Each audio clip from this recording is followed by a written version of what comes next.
na presença. A Casa do Caminho se sente muito honrada com a presença de vocês, para dar continuidade às nossas palestras de segunda-feira do Centro Espírita Francisco Cândido Xavier. E hoje, mais alegre ainda, porque temos o nosso querido Saulo, que vai fazer a palestra para todos nós. E para iniciar, o Tinho, para brilhantar o início da nossa reunião, vai fazer uma música. Por favor, Tinho. Sim.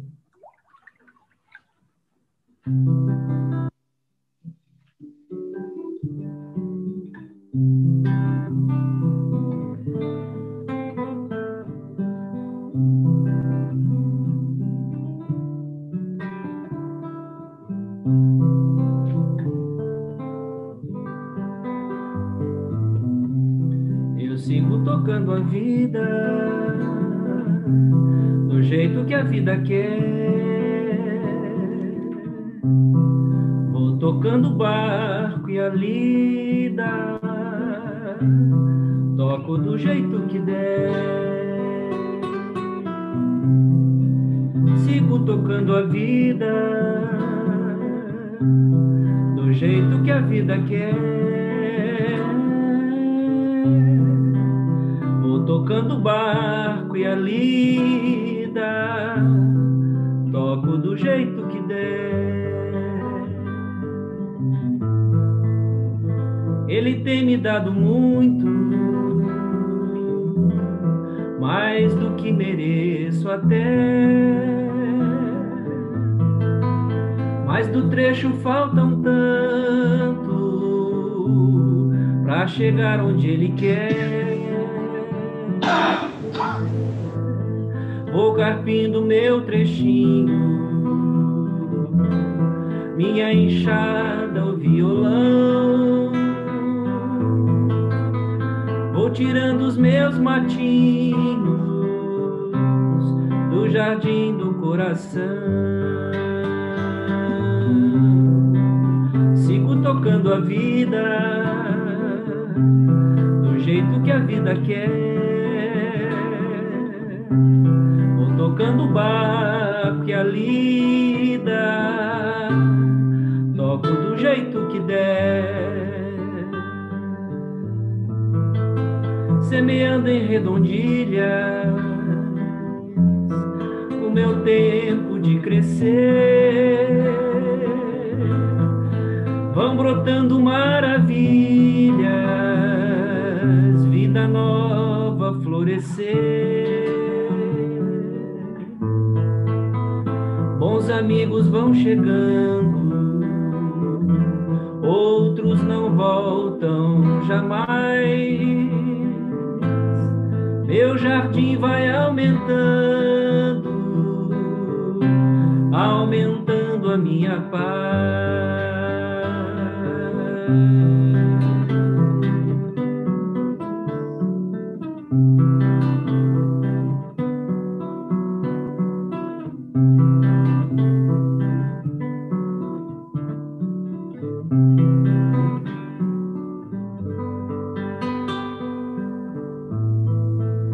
Tenho me esforçado um tanto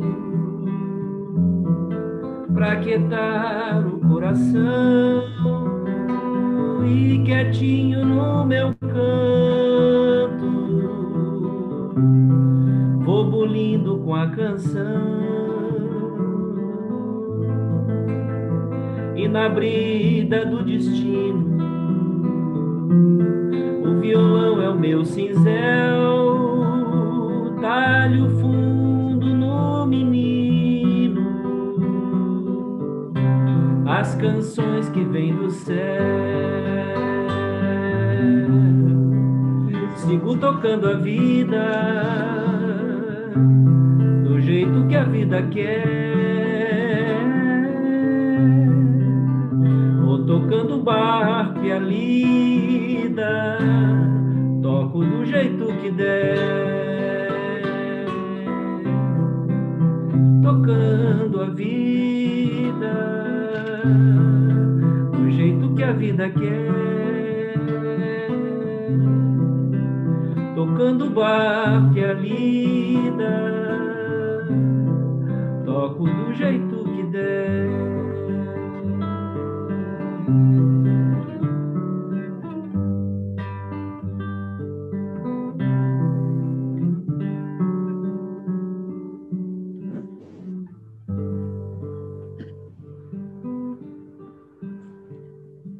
Obrigado, Tinho.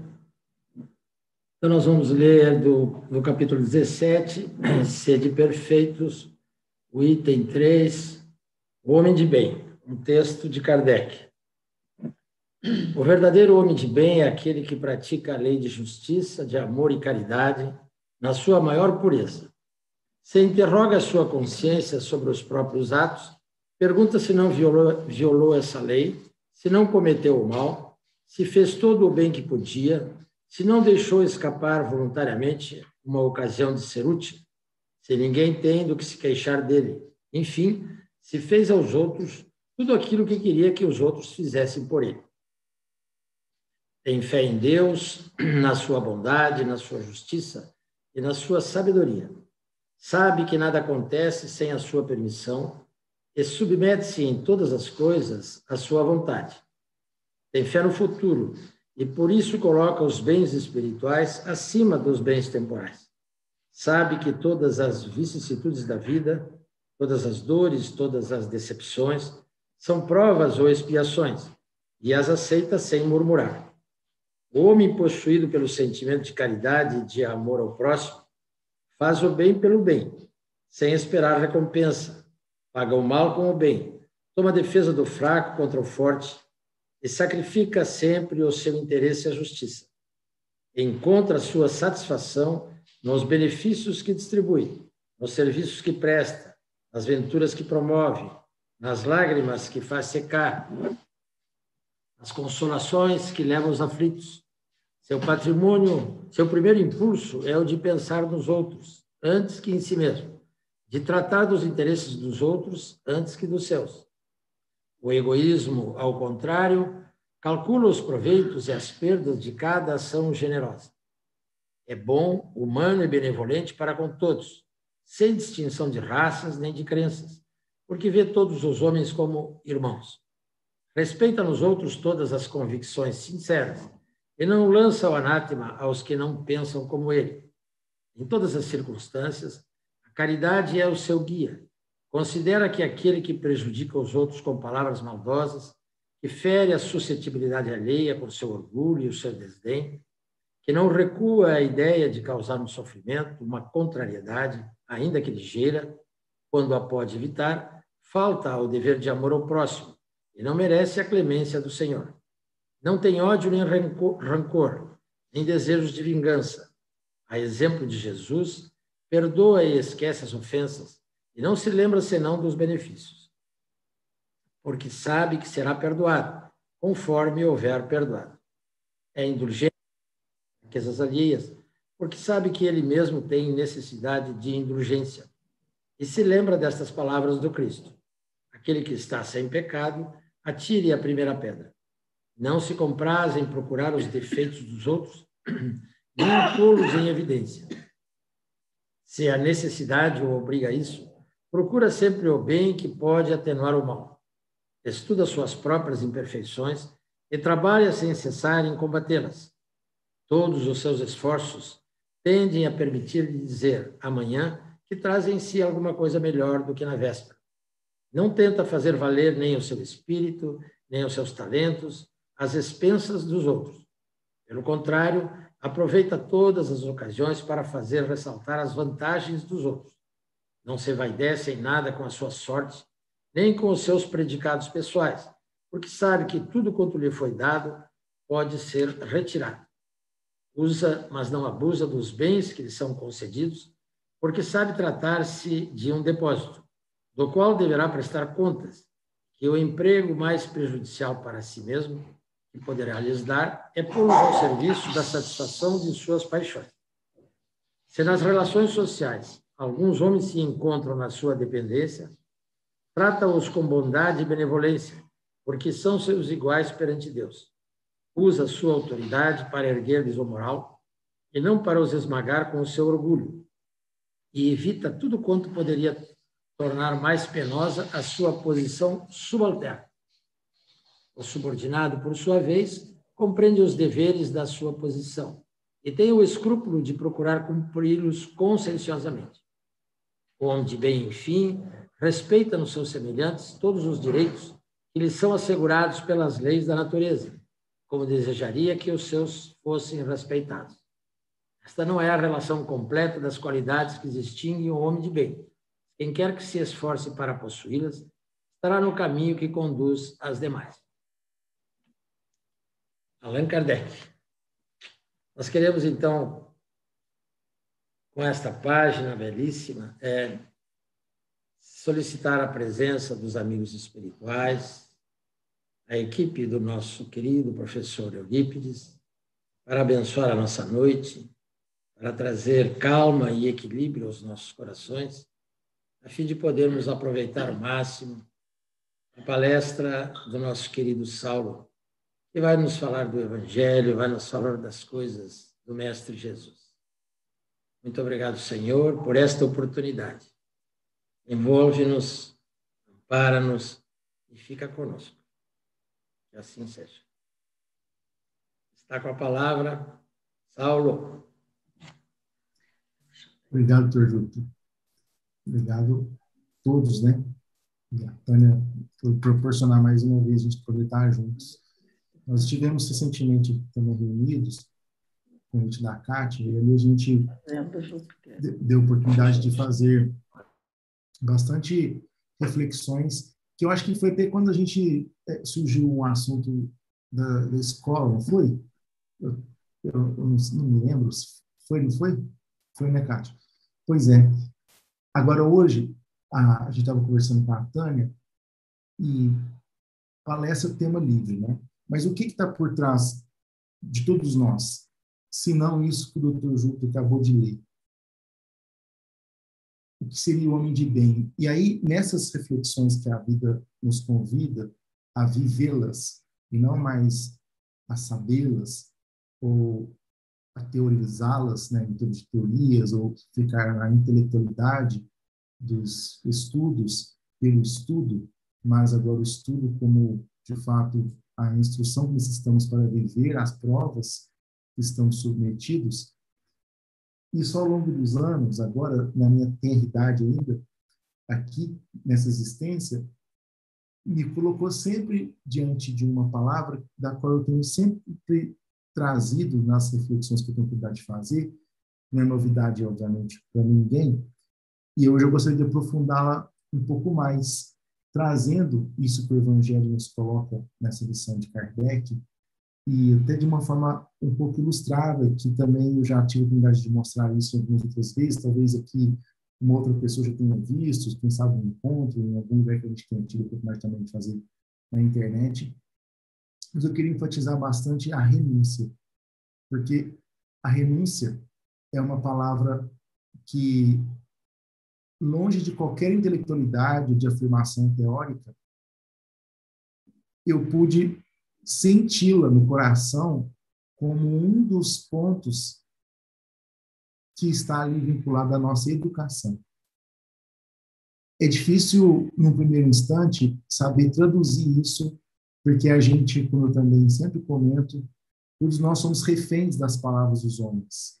E, às vezes, a semântica, né, o significado da palavra não é exatamente aquele que nós temos sobre a ótica do espírito. Então, a visão da semântica que a gente coloca aqui sobre renúncia talvez não seja exatamente a mesma conotação de significado que o homem dá para a renúncia. Assim como o respeito, nós já tivemos a oportunidade também de aferir melhor quando os espíritos recomendam respeito, e o respeito tem vários significados. Quando a gente olha sempre a etimologia da palavra, né, como respectum, re-olhare, que é você re-olhar para aquela coisa lançando à luz o propósito, tem tudo a ver também com o que eu pretendo trazer hoje, que é essa visão da renúncia. Então, veja, até aqui a gente está falando que em 5 minutos está meio confuso, porque a gente está só falando em palavras. A ideia é a gente sair das palavras e começar a colocar isso de forma mais prática possível e, quem sabe, acompanhar aqui por meio dos mecanismos que eu tive a oportunidade de ir fazendo para me auxiliar, que às vezes pode ser útil a alguém. Talvez para outros, esses mecanismos não ajudem em nada, porque tem pessoas que são mais visuais, né? Outras são mais auditivas, aquela coisa toda. Mas para mim me ajudou bastante. Então, para começar a nossa conversa de hoje, e como o tema é livre, também não diferente, fiquem à vontade também para poder abrir o microfone e complementar, viu? Para não ficar só um monólogo aqui. Veja bem, a gente vai começar com aquela coisa... Eu vou até compartilhar a tela, pode aí, Jaqueline? Se libera? Claro, Saulo, pode compartilhar. Tá bom, então vou colocar aqui de compartilhar a tela para ilustrar melhor. Não vou ficar preso a slide não, viu, gente? Mas é só um apoio. Aí tem coisa... Então tá bom. Então, ó, Kardec falou o seguinte: aquele que podemos, com razão, qualificar de verdadeiro e sincero espírita, encontra-se num grau superior de adiantamento moral. O espírito já domina mais completamente a matéria, então, domina completamente a matéria, ele dá uma percepção mais clara do futuro. Ok, o que está no background, no fundo, no pano de fundo desse texto aqui é o egoísmo, que todos nós sabemos que é justamente a chaga ali, né, nossa, do nosso entrave, que faz com que todos nós encarnados na Terra, num planeta típico desse, de prosperações, ainda coloquemos em primeiro lugar os nossos interesses pessoais. Interesse, outra palavra bem chave para a noite de hoje. E aí eu gosto de fazer uma comparação assim, ó. A gente sempre comenta sobre os prazeres mórbidos. O que são prazeres mórbidos? O Evangelho agora, quando o Dr. Júpiter leu, ele falou da felicitação que o bem proporciona ao ser quando ele serve, quando ele consegue, de fato, atender os requisitos ali que está em ajuste às leis. Os prazeres mórbidos são prazeres estritamente ligados à matéria, das sensações, que muitas vezes não constroem elementos energéticos para o espírito, do ponto de vista de construção moral. A felicidade que Kardec nos traz em vários momentos, essa felicitação que traz um estado de bom ânimo, de alegria, até mesmo de prazer ao espírito pela a sua libertação, o seu movimento energético da construção moral, é diferente dos prazeres sensoriais da matéria, que muitas vezes nós nos comprazemos por questões de interesses pessoais. E uma das fontes que a gente didaticamente consegue discernir aqui, porque são os dois troncos, né? O orgulho e o egoísmo. E a vaidade ali acaba sendo uma ramificação, um galho ali também que vem do orgulho. Mas se a gente pegar a vaidade, o orgulho e o egoísmo, didaticamente, era como se a vaidade fosse o palco onde nós somos notados. Vaidade, necessidade de ser notado de maneiras mais explícitas às mais sofisticadas e ocultas que nós temos. Onde até mesmo o trabalho na casa espírita pode ser movido no fundo mesmo, por aspectos de vaidade. Né? Então, o que move os interesses do ser? O que é, então, a hora que o Saulo está aqui falando, o que é mesmo que me move? A hora que o Saulo vai tocar piano ali, e vai fazer o som, o que é mesmo que me move? A hora que eu vou dar uma aula na faculdade, o que é mesmo que me move? A hora que eu saio e que eu sou, o que é mesmo que me move? Então, a vaidade é aquela sensação do prazer do palco. E esse palco pode ser, como eu disse, de um Rock in Rio, se é que você me entende, que tem milhares de pessoas, a um palco, às vezes, para uma pessoa. E essa sensação da percepção de ser notado de uma maneira que não é tanto pelo bem, que me compraz, que afirma... Por que eu falei que é um braço do orgulho? Porque aí afirma justamente as convicções ilusórias de mim mesmo, que é o orgulho. Das convicções, da imagem que às vezes eu prego, falando do orgulho, então, ele também é como se fosse o ringue dos duelos dos embates com o outro, comigo mesmo, não no sentido do bom combate, mas no sentido de eu manter aquilo que, na verdade, eu acho que sou, quase sempre acima do que, de fato, somos. E quando a gente vê, por exemplo, o prazer mórbido de ver o outro se dando mal e eu tendo vantagens, o prazer mórbido que a vingança, quantas vezes, movidos por vingança, nós fizemos algo ao outro para que o outro se desse mal e eu me comprazesse com aquilo. Ou das formas mais diversas que a gente percebe que, no âmbito das profissões, eu consigo não competir com o outro, mas duelar intimamente. Os relacionamentos, de todas as sortes, a gente percebe como que o orgulho ainda faz com que a gente colha, seja numa discussão política, seja nos embates hoje, né, em redes sociais, quando eu vejo que a minha ideia, a minha coisa tem que prevalecer sobre a do outro, ou quando eu dou uma instrução no lugar e eu percebo que o outro se acata, ou as ilusões que a arrogância, ou a prepotência, o autoritarismo, muitas vezes me dá as sensações de prazer de ser atendido nos meus caprichos. E o egoísmo, como se fosse o quarto, que eu me fecho aqui no meu quarto, o que importa é só os meus, as minhas coisas e os meus, para mim, e aonde eu me isolo comigo mesmo. Então, essas três fontes, como vários espíritos que têm adiantamento moral, como Emmanuel, Chico, que nos trouxe a literatura, e o próprio Chico como espírito, né? Como ser, Jesus colocando de formas, ainda que em parábolas, em uma outra formação de textual, mas aonde a essência é exatamente a mesma, porque tudo isso é antagônico às leis divinas, que é, resumidamente, ali caracterizado na lei de justiça, caridade e amor. Então, esse é o pano de fundo que a gente vai tratar. Mas espera aí, Sal, você não falou de renúncia agora há pouco? O que isso tem a ver com renúncia? E você falou também que a palavra-chave é interesse. O que isso tem a ver com interesse? Então, o interesse, eu sempre brinco, falo assim, ó, para facilitar, lembremos de qual que é o nosso PIUI. Lembra do PIUI? É o ponto de interesse de última instância. Porque às vezes eu falo assim, ó, não, eu vou lhe dar uma aula, mas sabe por que você vai dar aula? Ah, porque eu vou lhe ajudar o pessoal e tal. Mas o que é mesmo, em última instância, que me move daquela aula? Será que é o dinheiro? E se for o dinheiro, tá tudo bem? A gente está aqui pregando, então, que não pode ter dinheiro? Será que... Porque o dinheiro, ele é fundamental para fazer o essencial. Então, qual é o essencial mesmo? Quando a gente vai dar uma aula, que é o propósito, ele é de auxiliar, educar, instruir, mas o que é mesmo? Quando o aluno, ele me afronta na sala de aula, qual é mesmo? O que mesmo que me fere?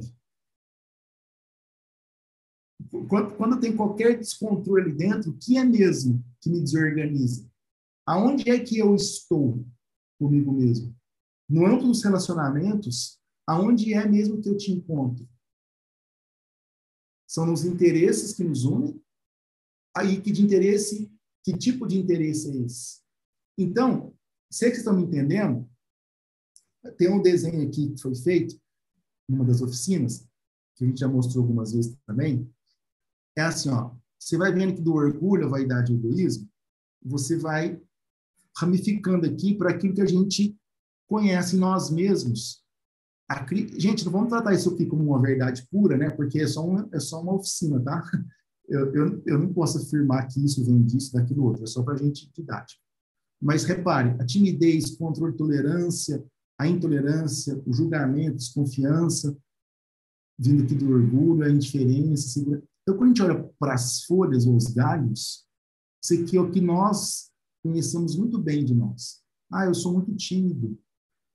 Eu não quero ser percebido bem de pertinho, vai que o outro realmente me conhece e ele toma conta que não é exatamente a maneira que eu projeto para o outro. Então, é muito melhor eu ser percebido assim. Então, a gente tem todas essas questões da exigência, que, talvez, de um ser exigente, esconde ali tantas questões que estão, talvez, sendo deflagradas pelos interesses que estão sempre por trás disso. E aí a gente vai vendo o prazer que a crítica provoca, porque quando eu critico o outro, eu já me sinto indiretamente superior ao outro, melhor que o outro, ou vendo que o outro aquilo. Então, esses são os prazeres. E aí eu pergunto mais uma vez, o que tudo isso tem a ver com renúncia? Então, meus amigos, renúncia, nós vamos combinar que é o seguinte, a renúncia a partir de agora é justamente renunciar este prazer. O que eu renuncio é o prazer mórbido e não a coisa. Então, se eu estou na sala de aula, eu não vou renunciar a ser professor. Eu vou ser professor renunciando aos meus prazeres mórbidos. Se eu sou político, eu não vou renunciar ao cargo político, assim como Eurípides foi. Eu vou ser político, se eu ganho $1 trilhão por mês, que eu ganhe $1 trilhão por mês, porque essa é a minha prova da riqueza. Eu não vou renunciar à riqueza.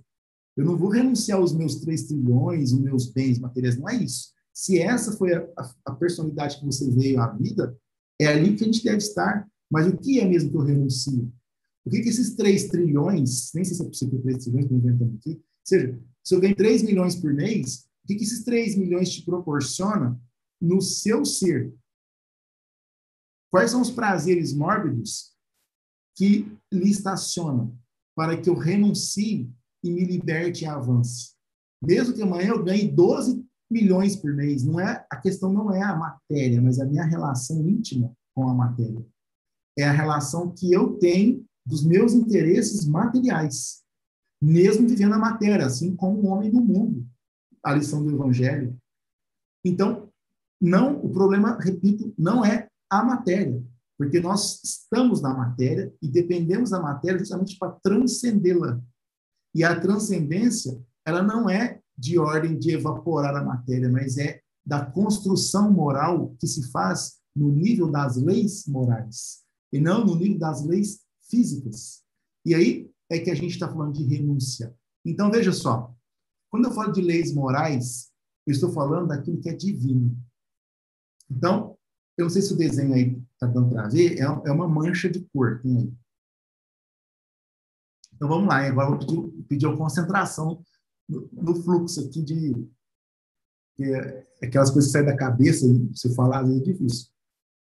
Então, aqui, imagina, tudo didaticamente, que a gente tem lá, que nós, que somos espíritos, somos uma coleção de energias organizadas, né? Ao longo de milênios, que aí a gente assenta no corpo físico, com o perispírito, mas, no fundo, nós somos uma composição energética. Se a gente fosse traduzir isso em cores, como cores leves, que são coisas mais sublimes, a gente pode falar assim, ó, quando a gente encarna, nós estamos na matéria.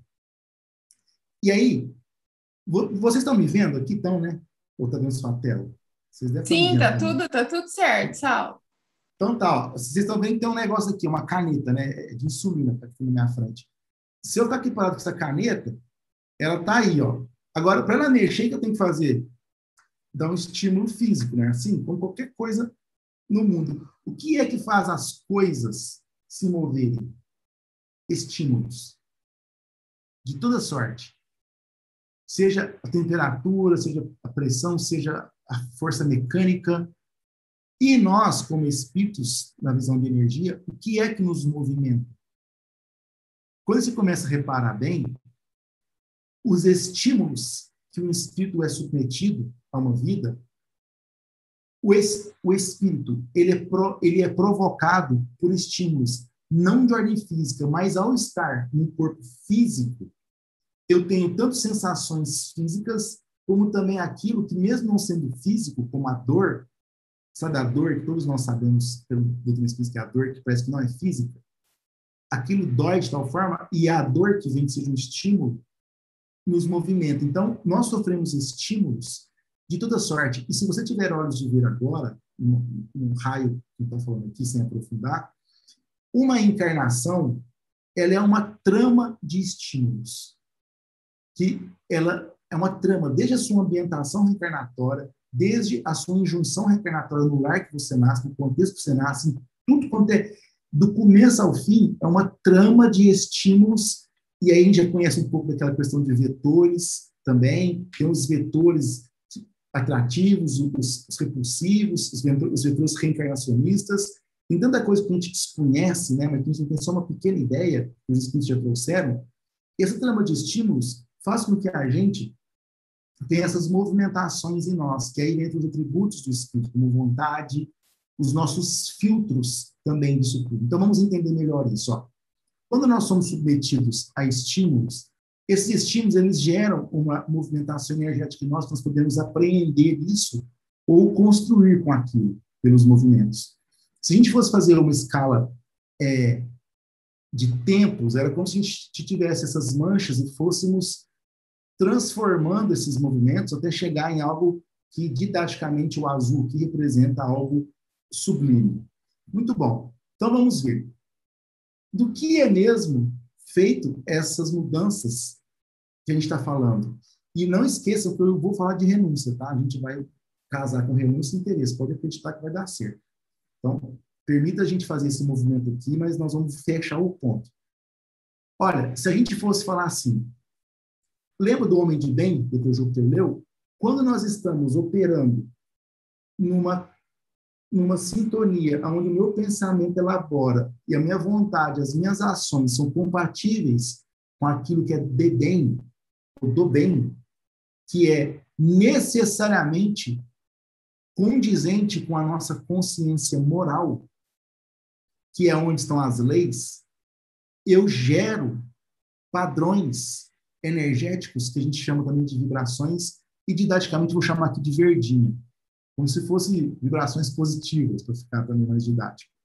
E quando nós temos pensamentos ligados à densidade da matéria, pensamentos densos aos prazeres, às conquistas, às questões de uma forma realmente onde tudo aquilo que é da matéria, a gente vai colocar aqui de rosinha, vermelhinho, ou como se fosse vibrações, energias negativas, didaticamente falando. Então, veja só. E nós? Se eu fosse fazer uma mistura, do que nós aqui na Terra somos compostos, se a gente fosse pegar esses dois núcleos de energia e somar? Quase todos nós ainda somos ligados à matéria, com interesses e energias vinculados ao pensamento da matéria. E aí, repare bem, o que é que faz, então, você mexer nisso aqui? Repare que aqui tem os interesses. Lembra que o Kardec falou que um dos maiores impedimentos do progresso do espírito na Terra são os interesses pessoais? Eu amo os espíritos, e nesse Homem de Bem ele fala de novo disso.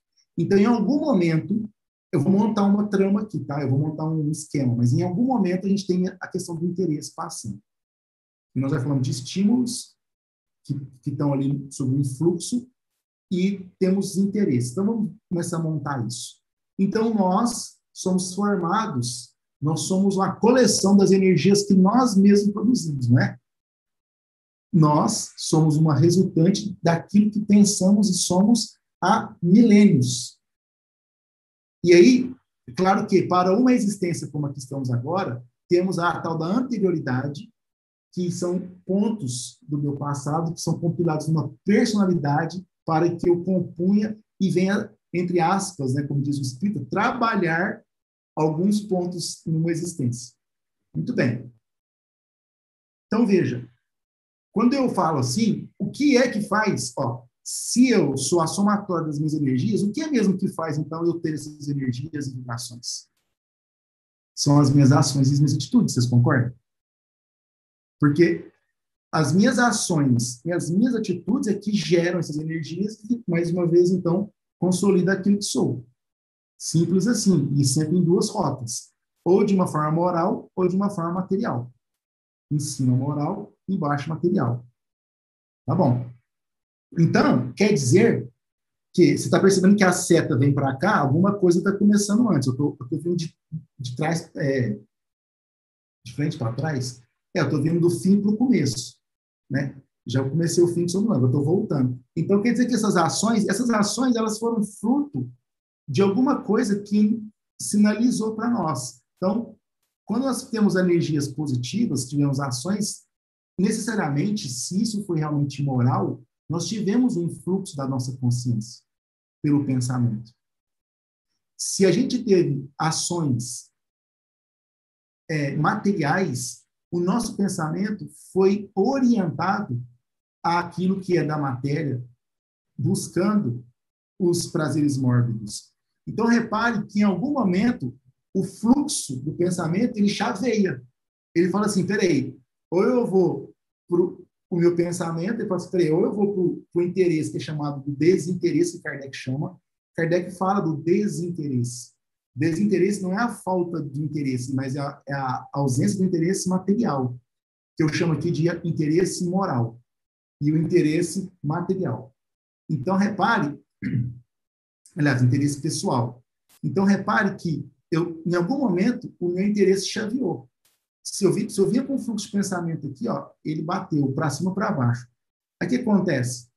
Então, eu tenho lá uma ciranda, um carrossel de estímulos que são prontamente montados numa existência, que eu fico sob o estímulo, e além dos estímulos que um planejamento reencarnatório proporciona, o meu pensamento, campo mental e as minhas memórias são registros que eu tenho de mim mesmo, que quando colocados num ponto, elas são estimuladas, inclusive alguns até geram lembranças.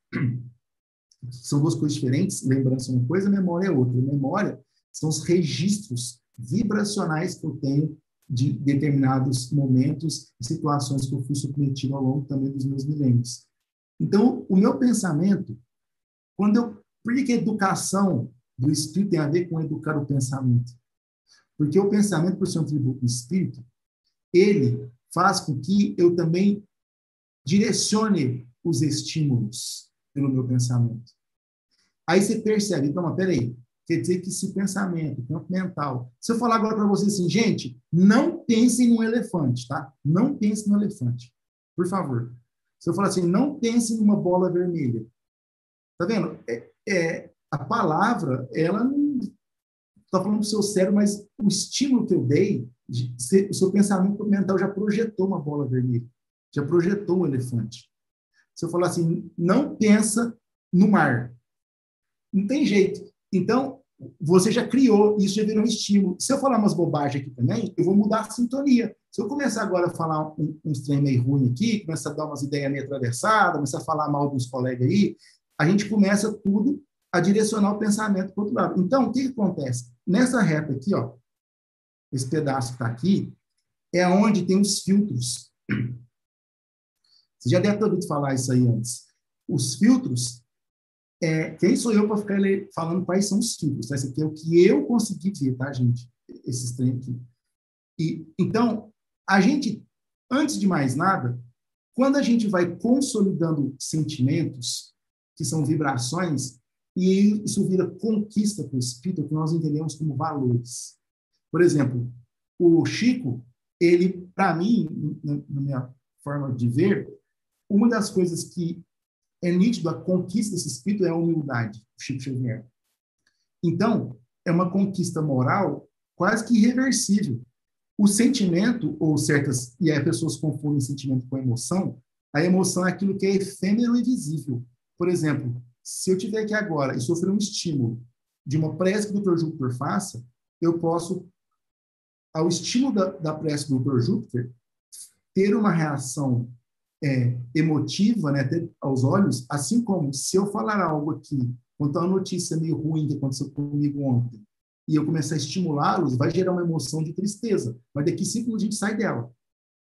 Então, ela é efêmera, passageira e visível. Aliás, efêmera, passageira e visível a emoção.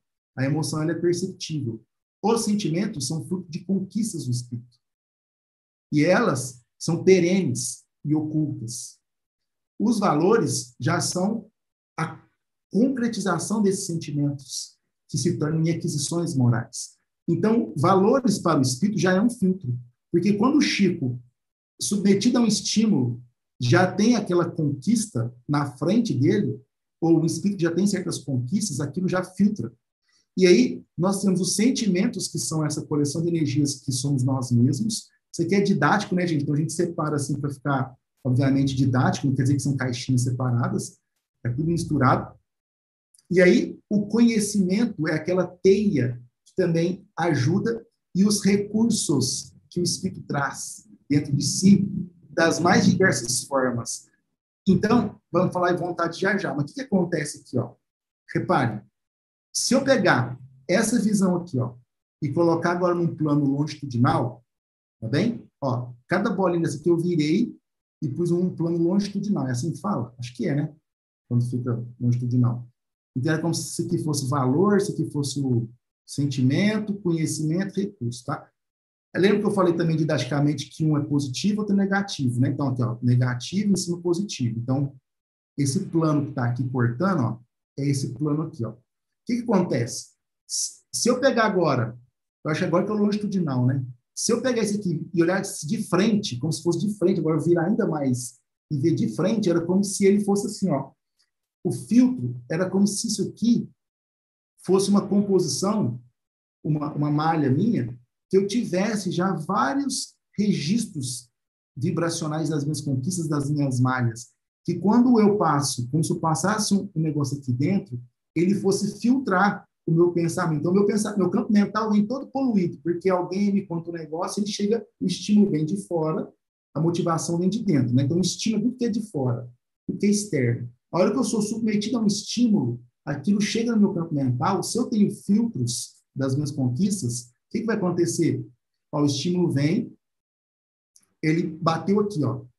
Ele vai como se fosse uma ressonância, sei lá, igual a água tem aquela ressonância, ou as características energéticas da física, aí, que você também não entende nada disso, mas só para ter uma ideia, era como se ele fosse, de acordo com os meus filtros, direcionar as coisas para um lado ou para o outro.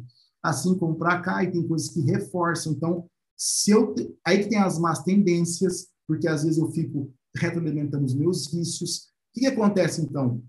Quase sempre, nós operamos mais ou menos assim, ó. A gente tem o estímulo que vem para cá, que seja um pensamento materialista, ó, e aí ele repercute em mim. Eu não tenho filtros suficientes de mudar a rota desse negócio para cima, ele reverbera naquilo que é mais material minha vontade é ainda enfraquecida, porque quem retroalimenta a vontade com os espíritos e alguns outros estudos é a própria ação no bem que fortalece a vontade. A vontade é um caso interessante que merece que eu poderia estudar ela é necessariamente ligada ao bem. Não existe assim, eu não tenho vontade ou má vontade. A vontade, ela é obrigatoriamente associada ao bem. Então, quando eu tenho pouca força de vontade, é porque justamente é como se os meus quilates, o meu tônus muscular ainda é enfraquecido justamente por falta de questões da consciência. Mas aqui, ó, olha que interessante. A hora que o meu fluxo do pensamento vem e ele bate nos prazeres mórbidos, que eu tenho as minhas ações, o que acontece? As minhas ações, elas retroalimentam o meu estímulo. Porque se eu estou pensando numa coisa, começo a falar mal de alguém, aí eu começo a falar mais mal, aquilo só fortalece ainda mais o estímulo, que é o agente externo do qual eu estava. Eu ponho fogo. Está aí o Dr. Júpiter, eu começo agora a falar mal do Palmeiras, São Paulo, do Corinthians, do Flamengo, sei lá, a gente começa a entrar no processo, a gente se retroalimenta nós mesmos ali dentro. E isso gera, estou falando de futebol como exemplo, né?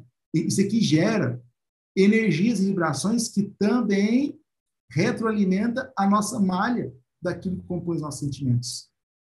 E isso aqui coleta as energias e esses prazeres façam com que a gente repita o processo, e aqui é onde a coisa doente mora. E é o que nós prevalecemos todos nós, porque nós coletamos exatamente isso. Como não temos noção ainda das consequências disso, e consequência não é só algo ruim, são consequências, nós ainda somos negligentes, indisciplinados quanto a isso, nós colhemos quase sempre os prazeres, sem nos darmos conta do ser imortal que somos e da repercussão que isso dá em nossa formação. Então, os prazeres aqui se tornam um processo de vício moral, dos vícios, que é justamente as nossas maçanências, do qual nós reforçamos. Olha como que o planejamento internatório é importante para colocar o espírito sobre outros estímulos, sobre outras forças que às vezes fazem com que ele tenha as necessidades de estímulos que faz com que esse espírito, então, por sua vez, ele pode começar a ter situações que os recursos do qual ele é envolvido numa existência, como a música, para mim, é um recurso, a família, para mim, é um recurso, estou falando os meus, a arte é um recurso, o estudo e a possibilidade que me disciplina também foi um recurso ao meu espírito. Essa composição dos recursos, e além daquilo que a gente vai ganhando ao longo das existências, faz com que o conhecimento, como se fosse uma teia e filtros que passam a criar mais densamente, é que veja que não é o conhecimento intelectual. O conhecimento intelectual, ele fica, o que fica como espírito, ele fica numa existência. O que fica como espírito são as vivências daquele conhecimento, que crava fundo no ser. Por exemplo, eu, Saulo, não estou falando mentira, é verdade que eu vou falar, acho que eu já falei isso na outra vez, eu já fiz equações de química orgânica nessa existência.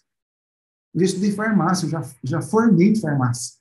Traz o papel aí e me dá uma fórmula química para ver se eu sei alguma coisa hoje. Sei nada. Mas eu tirava 8, 9, deve ter tirado algum 10 em química orgânica lá. Pergunta se eu sei fazer isso hoje. Sei nada. Porque eu fui estimulado intelectualmente aquilo e fiz. Agora, pergunta se tem repercussão em mim daquilo.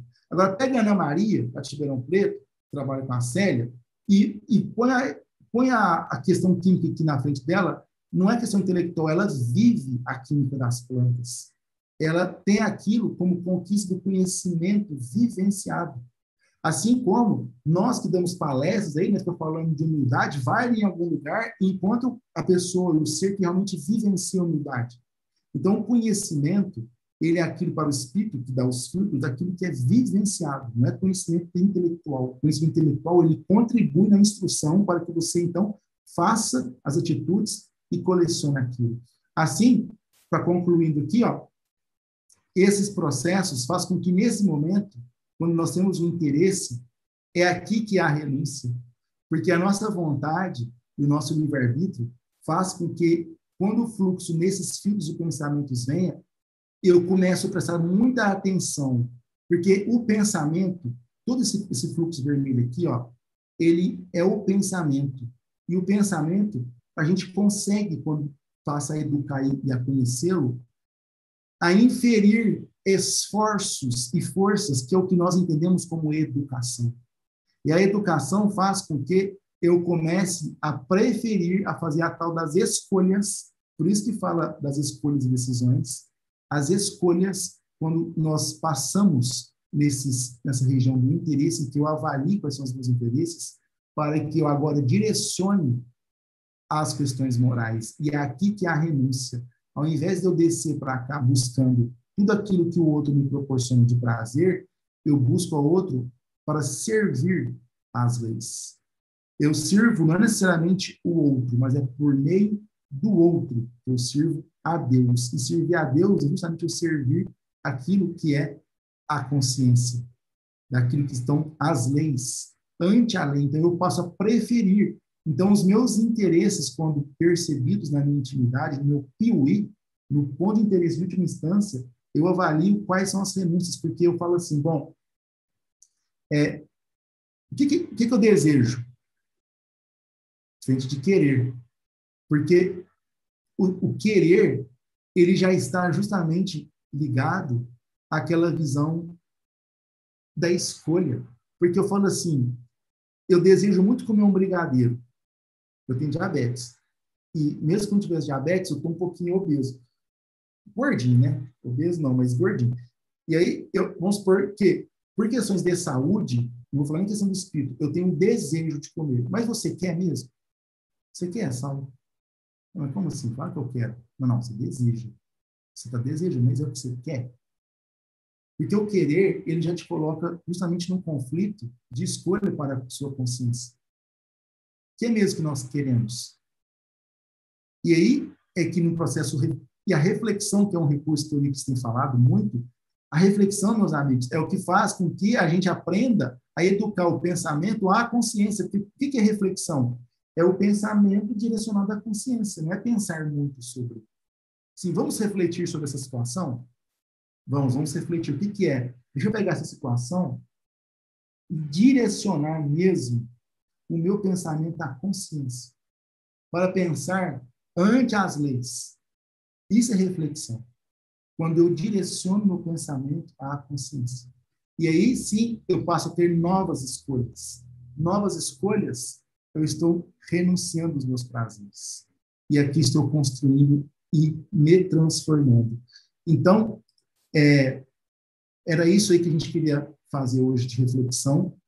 E se eu pudesse abrir um exemplo mais prático dos práticos de coisas que tenho vivido, porque a gente, nossa vida não tem segredo, né, gente? Uns com os outros, está todo mundo, cada um de uma forma.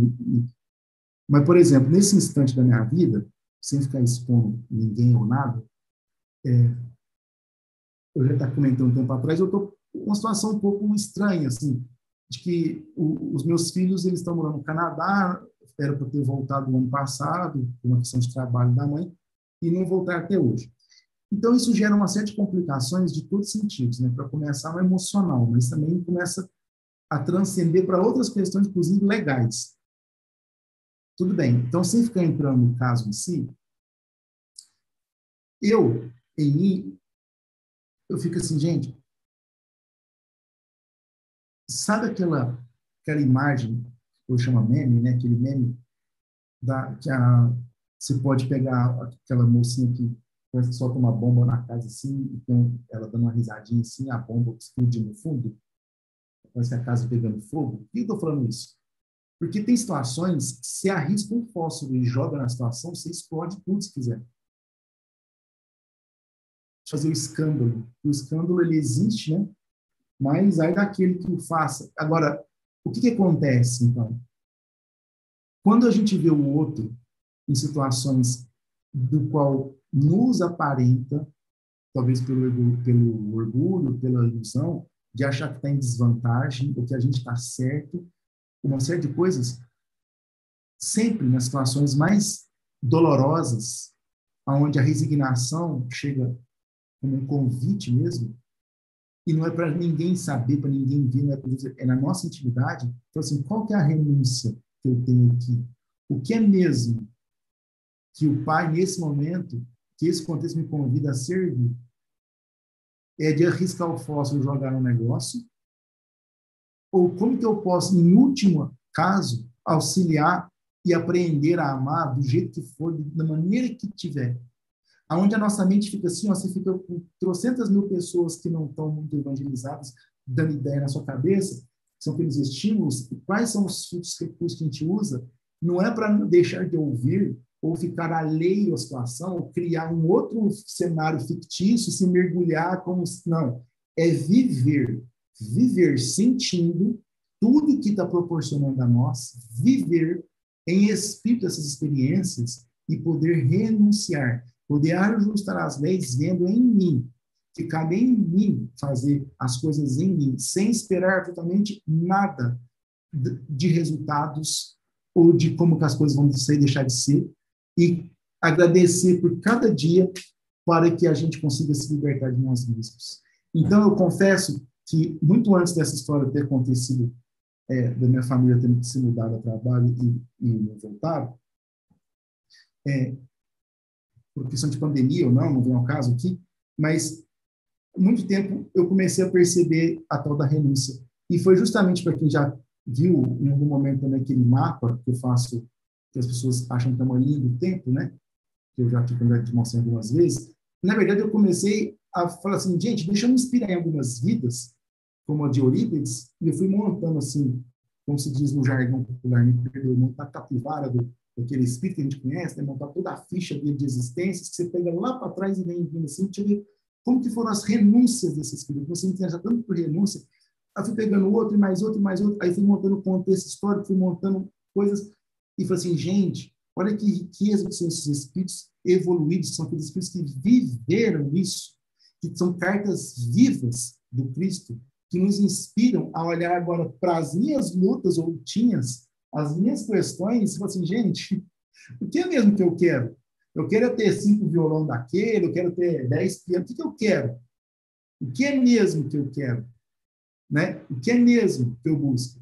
E aí é que você começa a ver as renúncias íntimas. E é isso que eu quis compartilhar hoje com vocês, para a gente ter essas imagens aí, que para mim foi uma coisa meio espontânea de fazendo, e que hoje eu fecho os olhos em várias situações e me vem aquele gráfico com aquela ideia, sem detalhes, mas me vem aquele gráfico assim, para onde que eu estou roteando meu pensamento, para onde que eu estou batendo, qual o fluxo que eu estou seguindo, porque é ali que eu quero. E dessa vez, com esses conhecimentos que nós recebemos, com esse tanto de irmão que nós temos na nossa vida, com tudo aquilo que a gente recebe, não é possível que nós vamos dar uma mancada mais uma vez numa existência. E dessa aqui, nem que seja um pouquinho de aprender a fazer isso, é a chance que tem. Então, era isso para hoje. Agradeço demais a sustentação.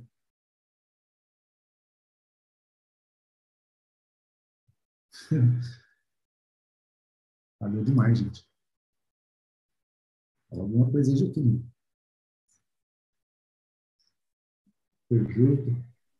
Arte. Ô, Saulo, muito obrigado pela brilhante exposição que você fez, né? Colocando o seu coração aí nas suas reflexões mais íntimas e profundas que você está fazendo. Veja que a gente tem que dar depoimento do tempo, né?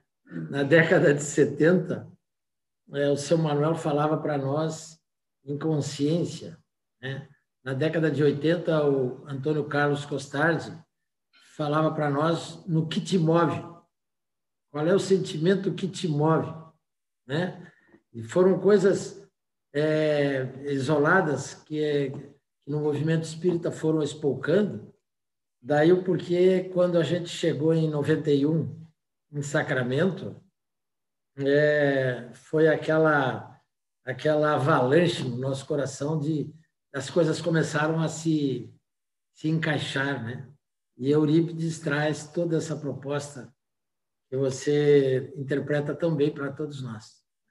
E realmente, se a gente quiser se ver por dentro, né, se conhecer, a gente tem que ter a honestidade e a sinceridade de perceber qual é o sentimento que me move em cada ação que a gente faz. Esse é o primeiro caminho, né? E aí o grande problema que Kardec fala várias vezes é o interesse, né? Os interesses humanos. Eu tenho falado muito em espiritualizar a nossa existência, tenho ido em várias casas aqui, porque a humanidade está com os interesses no mundo material, né?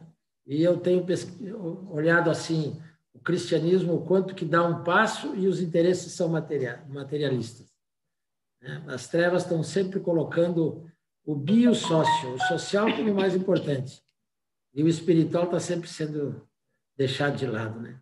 No biosócio psicoespiritual, o espiritual está sempre sendo colocado totalmente fora das cogitações, das correntes espiritualistas que andam por aí, né? Nós queremos agradecer a beleza da exposição que você fez, né? Que você leve um abraço para a Alzira, para o Rodolfo, para o seu irmão, para todo mundo aí, que a gente está com muita saudade, a gente não tem ido por aí, mas já já a gente vai aparecer aí para tomar um café e comer um pão de queijo. Assim seja. Obrigado. Lá com a Alzira, com certeza. E eu vou pedir, então, para a Kátia fazer a prece de encerramento. Eu não sei se nós teremos uma música do Tinho, não sei se o Tinho selecionou. Então, se o Tinho tem uma música para homenagear o Saulo, e a Kátia faz a prece de encerramento. Mais uma vez, muito obrigado, viu, Saulo? Parabéns pela sua sensibilidade, pela sua inteligência e pela amorosidade que tem em abordar assuntos assim difíceis, mas com muita didática. Você é professor Obrigado, Terjito. palavra.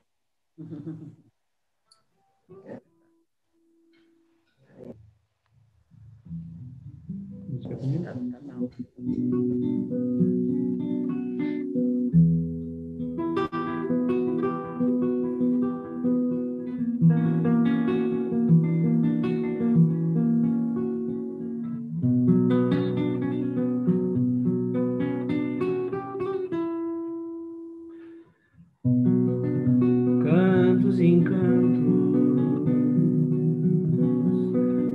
tantos desencontros,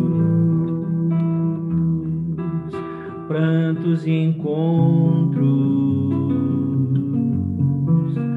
com tantos desencantos, contos e canções, por todos esses cantos, ainda assim é pouco pra tanta dor e pranto, mas conto com meu canto pra mudar um tanto as dificuldades. São tantas nesses dias, todas essas dores campeiam noite e dia, mas a esperança é fonte de alegrias, nos traz calor à alma, fé e sabedoria diante da grandeza do trabalho de Maria, Maria das crianças, Maria dos aflitos, das bem-aventuranças, Maria dos malditos, Maria dos suicidas, Maria dos sem lar. Maria põe seu manto pra nossa dor passar. Maria do Calvário, Maria de Jesus,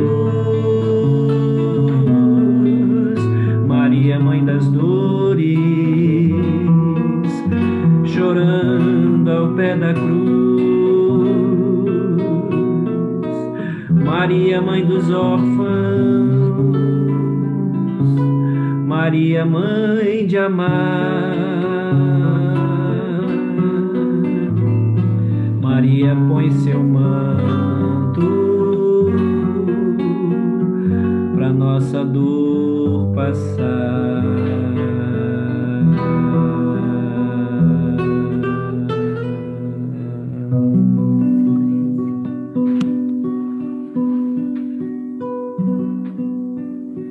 Então vamos elevar o nosso pensamento a Jesus, a nossa Mãe Maria, e agradecer por essa noite de luz, por essa noite de amor. Te agradecemos, Senhor, pelas vibrações que recebemos nessa noite, pelos estímulos que nos foram dados, pela esperança trazida nos ensinamentos da noite. Te agradecemos, Senhor, por essa doutrina de luz que nos mostra o caminho para encontrarmos conosco mesmo. Que nós possamos, Senhor, aprender a caminhar contigo, sem as amarras que colocamos em nós e que nos trazem dor e sofrimento. Possamos, Mestre, ter a coragem de fazer melhores escolhas que nos tragam dias mais venturosos e felizes. Que a Tua paz seja conosco, que nós possamos nos inspirar na nossa doce Maria, que diante do convite ao trabalho, simplesmente disse: eis aqui a serva do Senhor, e que se fizesse a vontade do Pai. que nós possamos, Senhor, estar dispostos na nossa pequena contribuição, nós possamos abrir os nossos corações para servir, para avançar, para crescer. Que o nosso irmão Saulo possa receber de nós as vibrações de carinho e agradecimento pelo muito que trouxe a todos nós nessa noite. E que os nossos irmãos que foram lembrados também, que precisam das vibrações da equipe que trabalha na Casa do Caminho, possam receber as vibrações que possam ajudá-los a se restabelecerem. Obrigada, Senhor, e ser conosco hoje e sempre. Que assim seja.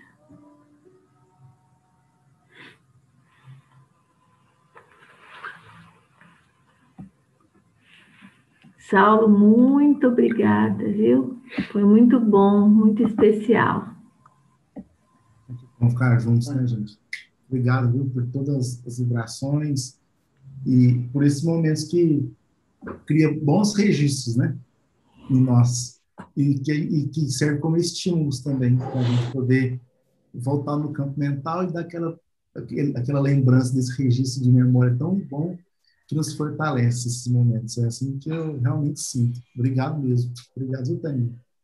Ei, vamos dar um abraço no Saulo, pessoal. Ó, chique, hein? Seu abraço é forte. Gratidão, Saulo. Muito obrigada. Obrigado, gente. Fique com Deus, viu? Obrigado, Saulo. Beijo para você. Um beijo em todos. Até a próxima. Obrigado. Um abraço.